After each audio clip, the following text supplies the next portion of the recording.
Salam sejahtera Malaysia, denyut nadi suara rakyat bergema di channel ini. Terima kasih kerana bersama-sama dalam channel ini untuk mendapatkan berita-berita dan ulasan-ulasan terbaik untuk seluruh rakyat Malaysia. Bagi anda yang pertama kali bersama-sama dalam channel ini, sila tekan butang subscribe, like dan share. Malaysia kita punya, cintai Malaysiaku, kita jaga kita. Sekali lagi, bagi anda yang pertama kali, sila tekan butang subscribe, like dan share. Kita mulakan berita menarik hari ini. Salam sejahtera Malaysia, denyut nadi suara rakyat bergema di channel ini. Berita yang paling hangat sekarang ni berkenaan dengan Pulau Batu Putih. Persoalannya, siapakah yang bertanggungjawab di dalam menggugurkan rayuan, menarik balik dan tidak membuat rayuan lagi untuk Pulau Batu Putih yang sepatutnya berpeluang untuk Malaysia dapat. Sampai agung sekarang, iaitu Sultan Ibrahim, baginda murka dengan keadaan itu, kerana tidak ada minta mana-mana nasihat. Menurut baginda, tiba-tiba saja keputusan itu dibuat. Malah Peguam negara pada waktu itu juga dikatakan tidak ditanya, tidak dirujuk untuk batalkan rayuan itu. Dan ini pengesahan daripada Peguam negara pada ketika itu, Apandi sendiri mengesahkan bahawa beliau tidak dirujuk di dalam pembatalan rayuan isu Batu Putih. Habislah. Sekali lagi, siapa yang bertanggungjawab pada kes ini? Dan mengingat semula kepada ucapan Sultan Ibrahim pada ketika itu, baginda mahu supaya orang itu diambil tindakan. Kemudian Menteri Besar Johor juga mengatakan bahawa khianat negara ini perlu diambil tindakan tegas. Siapa dia? Kita tunggulah nanti siapa dia. RCI sudah dibuat. Manakala Zalina Osman Said juga turut memberikan kenyataan bahawa walaupun dia bekas Perdana Menteri, kalau dia tidak mau datang beri kerjasama untuk RCI, dia boleh dipenjara, ditangkap. Jadi ini berita Apandi disahkan tidak dirujuk batal rayuan isu Batu Putih. Kenapa? Dikatakan juga Peguam negara waktu itu diberi cuti pula tu, dicutikan. Bekas Peguam negara Tan Sri Muhammad Apandi Ali mengesahkan bahawa beliau tidak dirujuk oleh Tun Dr. Mahathir Mohamad. Ni kali ini disebut pula nama dia. Saya hanya kongsi saja. Tidak dirujuk oleh Tun Dr. Mahathir Mohamad ketika kerajaan mengambil keputusan untuk menarik balik permohonan membatalkan keputusan Mahkamah Keadilan Antarabangsa atau ICJ yang menganugerahkan Batu Putih kepada Singapura 6 tahun yang lalu. Beliau juga mengesahkan apa yang didedahkan oleh Menteri di Jabatan Perdana Menteri, Undang-Undang dan Reformasi Institusi, iaitu Datuk Seri Azalina Osman Said di Dewan Negara kemarin, berhubung isu Batu Putih adalah benar. Habislah Mahathir kali ini. Beliau berkata apa yang didedahkan adalah benar. Saya tidak mau komen lebih, katanya, tapi saya bersedia untuk beri keterangan kepada Suruhanjaya Siasatan Diraja atau RCI. Beliau berkata, yang diketuai oleh bekas Ketua Hakim Negara Tun Madrau Sarek. Katanya, saya Peguam negara pada ketika itu. Tetapi semasa Dr. Mahathir buat keputusan, katanya, beliau tidak pernah merujuk kepada saya sebagai peguam negara. Malah masa itu saya telah dipaksa saya telah dipaksa untuk bercuti selama 30 hari oleh Ketua Setiausaha Negara pada masa itu. Tambahnya, semasa saya berada dalam garden leave itu, perkhidmatan saya ditamatkan sebelum tamat pun tempoh bercuti, katanya kepada BH semalam.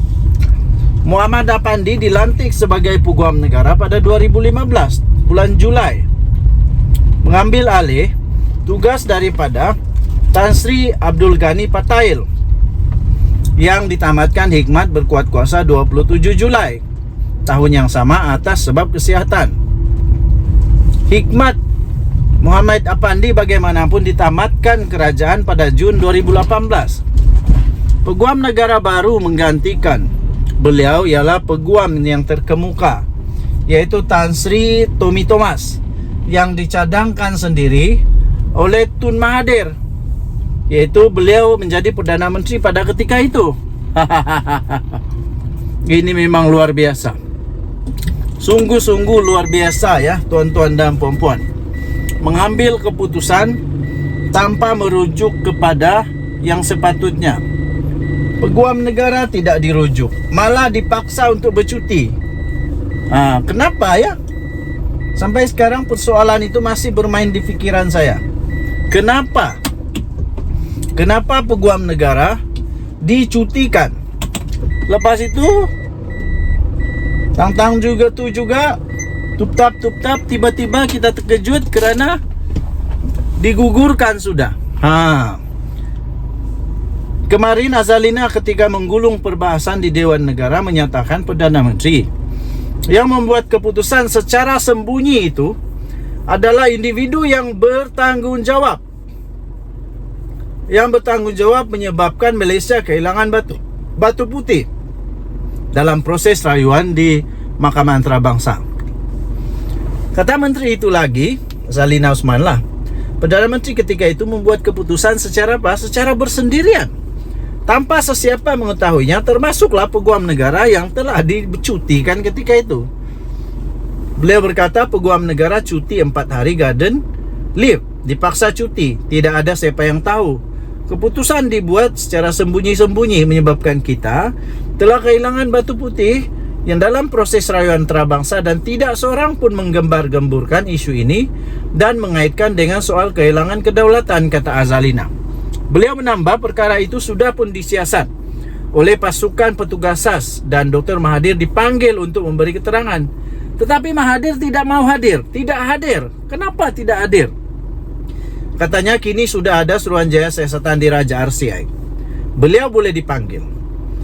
Kalau dia tidak datang, tidak hadir, jika tidak hadir, boleh ditangkap, kata Azalina. Kalau melibatkan hal-hal kedaulatan negara ini, bertegaslah. Sementara itu, pegawai Tun Dr. Mahathir ketika dihubungi oleh BH semalam memaklumkan pada masa ini, pejabat bekas Perdana Menteri berkenaan belum mempunyai reaksi berhubung perkara terbabit. Pada Oktober 2021, Mahathir mempertahankan tindakannya menarik balik permohonan semakan dan pentafsiran penghakiman Batu Putih pada 2018 kerana ia dibuat atas nasihat pegawai yang dilantik Muhammad Apandi selaku peguam negara pada ketika itu. Februari lalu yang di-Pertuan Agong, Sultan Ibrahim memperkenan penubuhan RCI untuk mengkaji pengendalian perkara berkaitan dengan kes kedaulatan Batu Putih, Batuan Tengah dan Tubir Selatan. Habislah Mahathir kali ini. Denyut nadi suara rakyat bergema di channel ini. Bye-bye. Salam sejahtera Malaysia. Denyut nadi suara rakyat bergema di channel ini. Ada kawan yang memberikan pendapat, dan saya pun fikir ada kebenarannya. Dan saya pun fikir itu patut dilakukan oleh Akmal, Dr. Akmal, Ketua Pemuda UMNO, yaitu untuk meletak jawatan sebagai Ketua Pemuda UMNO. Kenapa? Tindakannya telah membuatkan rakyat di berasa tidak senang dengan apa yang dilakukannya. Buktinya, sehingga ada banyak pemimpin, banyak aktivis politik, banyak aktivis yang mempertahankan keharmonian wilayah Sabah dan Sarawak membuat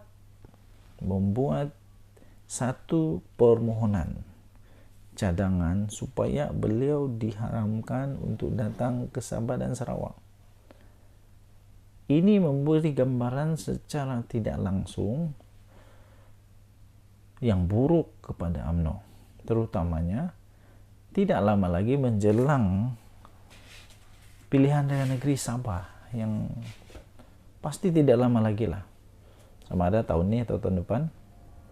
Yang pasti tahun depan pasti adalah confirm, tapi mungkin tahun ini tak pasti, tapi tahun depan rasanya iya sudah confirm.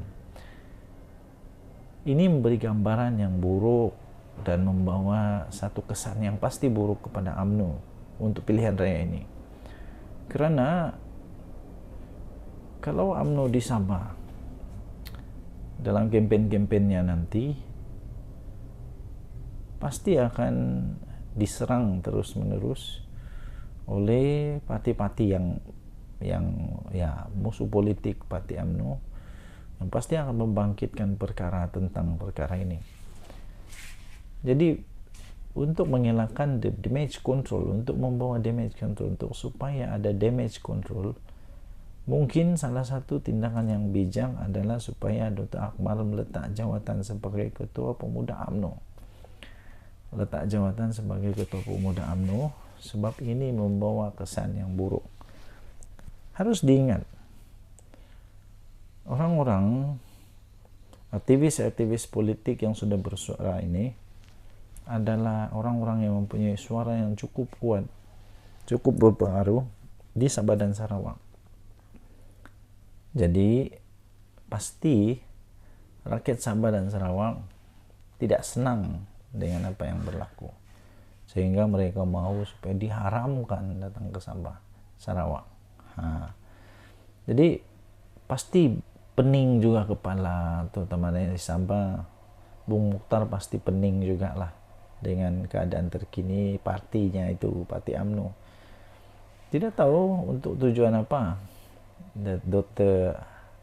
Akmal datang ke Sabah. Adakah mungkin kerana pilihan raya tak lama lagi akan berlangsung? Tapi yang pasti parti politik akan menggunakan itu sebagai satu senjata untuk melawan parti UMNO. Kerana ketuanya Dr. Akmal.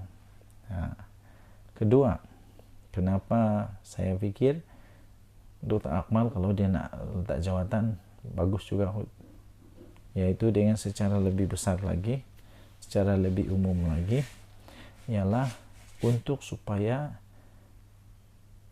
membersihkan kesannya kepada UMNO itu secara lebih besar lah.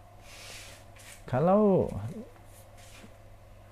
itu menunjukkan bahawa Dr. Akmal tidak puas hati dengan tindakan kerajaan sekarang, sementara bos-bosnya di dalam UMNO, Zahid Hamidi, tidaklah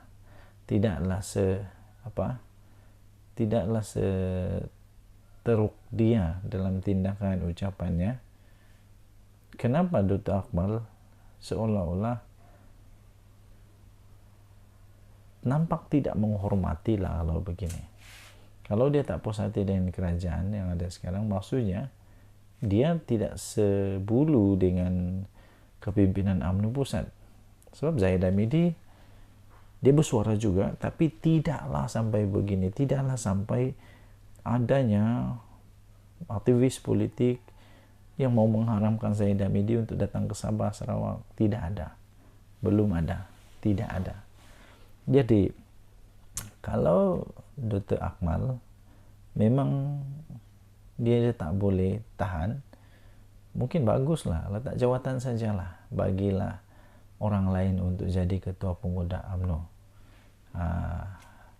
Yang saya tahu Yang saya tahu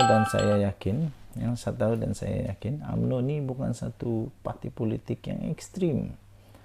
Tidak pernah UMNO ada menjadi di label sebagai parti politik yang ekstrim. Jadi jangan sampai tiba-tiba Dr. Akmal membuat satu bawaan baru, membawa satu gambaran baru yang dapat diterjemah dengan salah oleh rakyat Malaysia bahwa sudah menyusup masuk ke dalam parti UMNO sifat, sikap, tanda-tanda yang ekstrim. Jangan sampai berlaku seperti itu.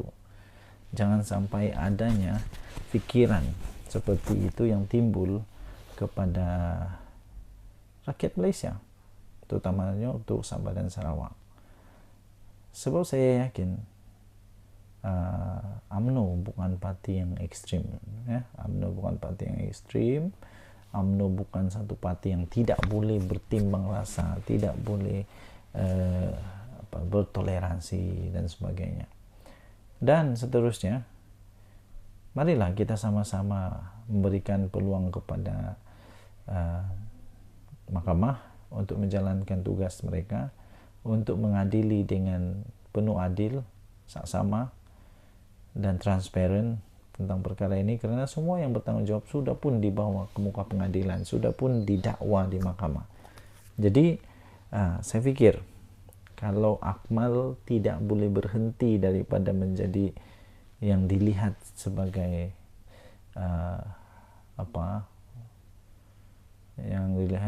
tidak bersesuaian dengan keinginan kita untuk hidup dalam harmoni, terutamanya tidak sehaluan dengan kepimpinan UMNO pusat, letak jawatan sajalah, letak jawatan daripada UMNO.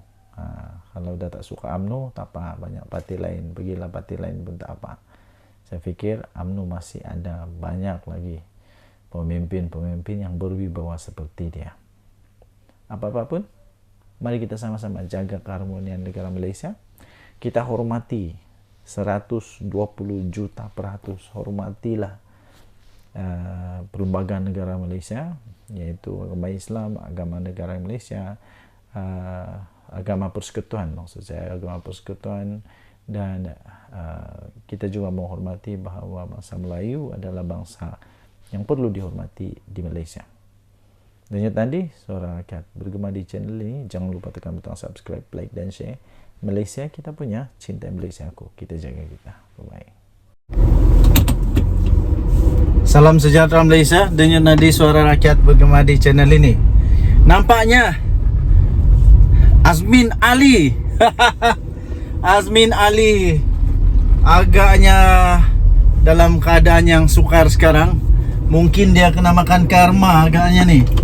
Mungkin dia kena karma bila dia khianati PKR, Pakatan Harapan, kerana kuasa atau apapun lah alasan dia jadi pengkhianat.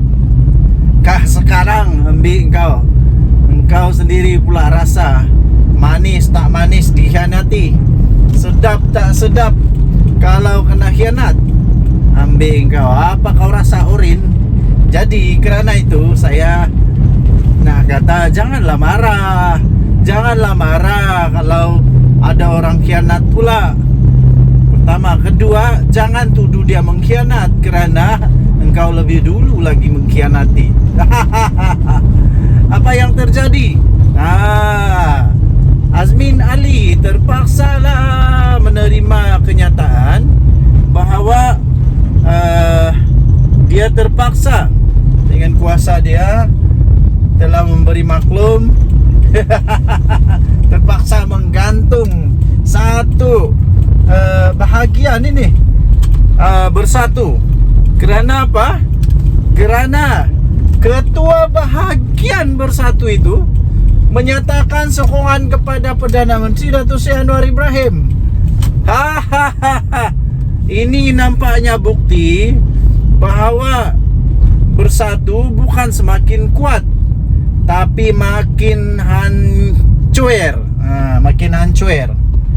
Bersatu bukan makin kuat, tapi makin hancur. Kesian jugalah. Bersatu Selangor dikejutkan dengan ketua bahagian telah menyatakan sokongannya kepada Perdana Menteri Datuk Seri Anwar Ibrahim. Jadi ini memang satu kejutan yang besar.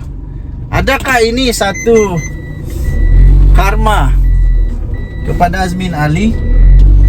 Adakah anda setuju? Kalau anda setuju, anda boleh komen padan muka kah apakah. Tapi pada pendapat saya, ya ini karma. Ini memang karma. Apa tidak karmanya? Dikala Datuk Seri Anwar Ibrahim dulu hampir-hampir boleh jadi Perdana Menteri, tiba-tiba saja Azmin dan geng-geng dia buat kejutan lah. Buat kejutan, buat pengkhianatan, keluar daripada PKR. Sekarang apa kau rasa? Oren tak oren? Yang dulu sebelum ini MP daripada Tanjung Karang itu telah menyokong Perdana Menteri Datuk Seri Anwar Ibrahim. Tapi kali ini ketua bahagian dia pula menyatakan sokongan kepada Perdana Menteri Datuk Seri Anwar Ibrahim. Lepas ini kita tengok siapa pula. Ketua Penerangan Sri Kandi Bersatu Nurul Sazwani Noh berkata status penggantungan itu telah dimaklumkan sendiri oleh Badan Pimpinan Bersatu Selangor, iaitu Datuk Seri Muhammad Azmin Ali, ketika satu majlis menghadiri Siri Jelajah Bersatu di Tanjung Karang pada 18 Mac yang lalu. Wah, ini dari dah ada Siri Jelajah. Ini dah macam hampir-hampir yakin agaknya mereka untuk akan ada pilihan raya kecil di Tanjung Karang. Jangan yakin dulu boleh menang, belum tentu.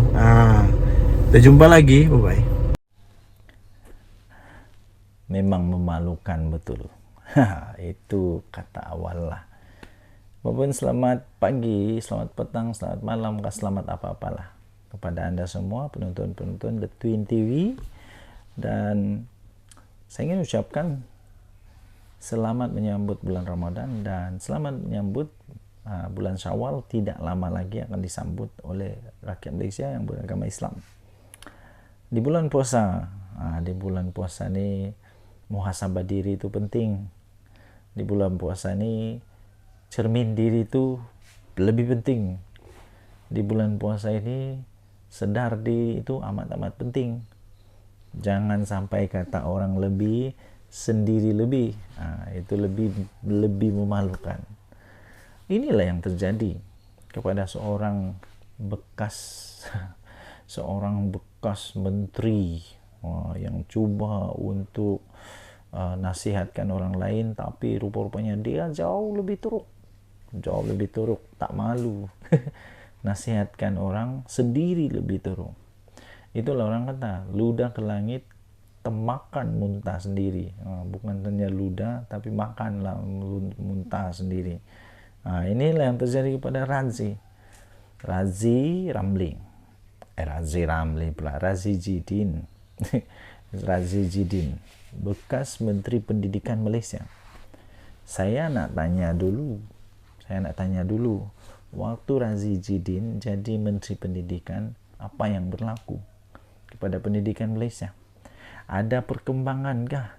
Atau nampaknya ada kita menjadi sistem pendidikan kita ataupun prestasi pendidikan kita learning loss, anak-anak kita mencecah 4 ke 5 tahun. Ini fakta, bukan auta ya, bukan auta. Apa yang jadi? Razi Jidin tiba-tiba kononnya cuba untuk menegur, memberi nasihat muhasabah diri kepada Hafizi Ramli. Dia kata muhasabah diri, tapi dia sendiri tak muhasabah diri, tak malu sungguh.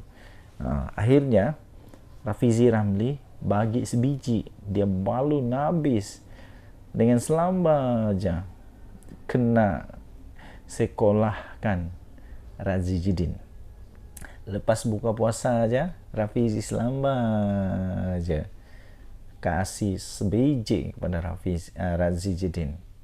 Menteri Ekonomi Rafizi Ramli selamba aja kembali menyindir Datuk Dr. Razi Jidin dengan mengaitkan apa yang telah dilakukan oleh pemimpin terbabit, pemimpin Perikatan Nasional, pemimpin Perikatan Nasional Bersatu PN itu semasa menjadi Menteri Pendidikan. Itulah waktu Razi Jidin jadi Menteri Pendidikan, apa yang jadi pada pendidikan Malaysia. Dalam respon yang telah dimuat naik di platform X itu sejurus selepas buka puasa, selamba Jara Fizi berkata ya dia menghargai nasihat Razi Jidin yang antara lainnya untuk memintanya untuk berehat. Nah, jadi Rafizi Ramli kata terima kasih atas nasihat, saya terima dengan terbuka, gitu. Kemudian yang base-nya dia kata apa? Lagipun ini bulan Ramadan, memang bulan untuk muhasabah. YB ada muhasabah tak? Nah, Razi Jidin ada muhasabah diri tak? Semasa jadi YB jadi Menteri Pendidikan. Ketika jadi Menteri Pendidikan dulu, Razi Jidin ada muhasabah. Sekarang Razi Jidin tolong jawab, betulkah prestasi pendidikan pada ketika Razi Jidin jadi Menteri Pendidikan bukan menaik tapi menurun? Bukan menaik tapi menurun. Prestasi pendidikan waktu itu jatuh merundum sehingga berapa? Learning loss anak-anak mencecah 4 hingga 5 tahun. Betulkah Razi Jidin? Kalau tak betul, lawan balik Rafizi. Kalau betul, cermin diri dulu. Cermin diri dulu. Maknanya, kata Rafizi, bagi murid yang umur dia sekarang 10 ke 11 tahun, jika dibandingkan dengan Singapura, murid kita ketinggalan 4 hingga 5 tahun ke belakang. Wah, teruknya. Razi Jidin buat apa waktu itu? Kemudian dia kata, Rafizi Ramli kata, ini tanggung jawab yang telah saudara sia-siakan dan kesannya kepada jutaan anak-anak. Muhasabahlah, insaf sedikit dengan semuanya yang sudah dicatatkan. Kata Rafizi semalam beserta fakta, bukan hanya persepsi. Mungkin Razi Jidin lupa, tapi rakyat tak lupa. Mungkin Razi Jidin ingat rakyat tak tahu, tapi rakyat tahu, rakyat bijak-bijak. Jadi sebelum ini sebenarnya Razi Jidin juga ahli Parlimen Putrajaya menerusi satu klip videonya yang berdurasi kira-kira 2 menit mempersoal kononnya bila formula Rafizi hendak dilaksana, bukan tak mau laksana, tapi rupa-rupanya bila Rafizi jadi Menteri Ekonomi, rupa-rupanya kerusakan yang sudah berlaku lebih daripada yang dijangka. Kalau dulu macam-macam YB dia kata bercerita boleh buat. Jadi bila rakyat tanya-tanya, YB dah tentulah lagi penat YB nak jawab, dia kata. Sebab itu saya ingin ambil kesempatan ini untuk memberi nasihat kepada YB. Apa kata YB? Bersaralah dulu, berehat, katanya. Razi Jidin lah yang perlu bersarah. Nanti koyak lagi di Parlimen, tarik balik. Masih ingat itu, lucu betul lah. Jadi waktu YB berehat, mungkin YB ada formula baru, dia kata. YB mungkin boleh datang dengan formula baru yang mungkin jauh lebih hebat. Perli pemimpin bersatu itu lagi. Cuba konon Perli, dia Perli Rafizi Ramli, tapi sendiri tak sedar diri. Malulah dulu jadi YB, apa kamu buat? Jadi sekarang betulkah Razi Jidin waktu dia jadi Menteri Pendidikan, learning loss kita dibanding dengan Singapura, kita sudah mencecah 4 ke 5 tahun ketinggalan. Siapa yang rugi? Itulah yang berlaku. Jadi tak tahu mana kebenaran dia.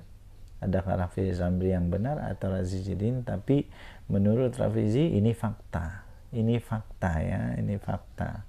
Jadi muhasabahlah, insaflah, tak payahlah nak sindir-sindir orang, sindir diri sendiri dulu. Pergi tengok dulu di cermin, tengok di muka di cermin, handsome tak handsome, buruk tak buruk. Kalau handsome okey, kalau tak handsome tak lah jadi handsome. Dan tadi Suara Rakyat bergema di channel ini. Jangan lupa tekan butang subscribe, like dan share. Malaysia kita punya, cintai Malaysia aku, kita jaga kita. Bye bye.